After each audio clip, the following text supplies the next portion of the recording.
এখন আমরা চলে যাব লক্ষ্মীবাজার। আসলে এখন আমার লক্ষ্মীবাজার আসতে একদমই ভালো লাগে না, কারণ আমি জগন্নাথে ছিলাম ৬ বছর আর মহানগরে ছিলাম ২ বছর। আমি ৮ বছর ধরে এই এরিয়াতে আছি। তো এখান দিয়ে আমার সব যাতায়াত। বাট এখন যেহেতু অনেকদিন পর বের হয়েছি, ভাবিও বললো যে আসবে, তাই আমি এখানে আসলাম। আর এখন আমরা কিছু কেনাকাটা করবো। ভাইয়া আমাকে অনেক কিছু কিনে দিছে, ভাবিও কিনে দিছে। তো যখন কেনাকাটা করছিলাম তখন তো অনেক রাশের মধ্যে ছিলাম, কারণ অনেক ক্রাউড। তখন তেমন একটা ক্লিপস নিতে পারি নাই। মার্কেটে ঢোকার পরে ক্লিপসগুলো নিয়েছিলাম, সেটাই শেয়ার করলাম।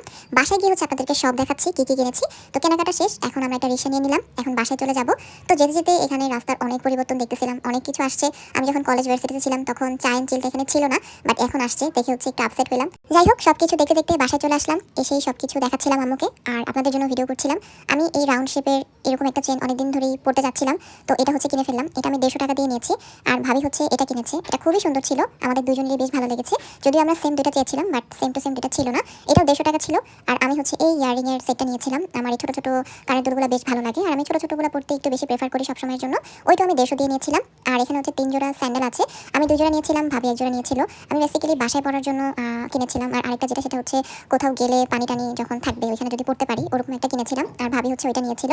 তো এখানে ভাবির জাস্ট স্যান্ডেলটা ছিল 300 টাকা, আর আমি যে দুইটা নিয়েছি সেটাই 250 টাকা ছিল। তো আমরা কম বাজেটে বেশ অনেক কিছুই কেনাকাটা করছি। আর ভাবি এই প্যান্টটা নিয়েছিল। এই প্যান্টটা কত টাকা কেউ গেস করতে পারেন কিনা বলেন তো? যদি পারেন তো অনেক ভালো, আর না পারলে আমি বলে দিব, সমস্যা নাই। ওহো, আমরা তো শাড়িও কিনেছি। একটা কর্নারে দেখতেছিলাম যে 200 টাকা করে জামদানি শাড়ি সেল করতেছিল। তো আমি ভাবিকে বললাম, ভাবি আমরা তো আজেরাই ঘুরতেছি, চলো দেখে আসি। তো ভাবি মোটামুটি শাড়ি পরে, আমার তেমন একটা পরা হয় না। তো ভাবি আর আমি গেলাম, যে দেখলাম যে অনেক শাড়ি। তো যদি ভালো কিছু নিতে হয় তাহলে অনেক খুঁজতে হবে।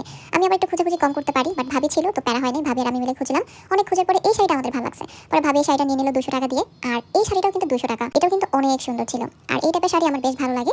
খুবই সফট হয়, একদম শরীরের সাথে লেগে থাকে, মানে খুবই কমফোর্টেবল লাগে। তো এটাও 200 টাকা দিয়ে নিয়েছিল ভাবি। বেসিক্যালি ভাবিই নিয়েছে।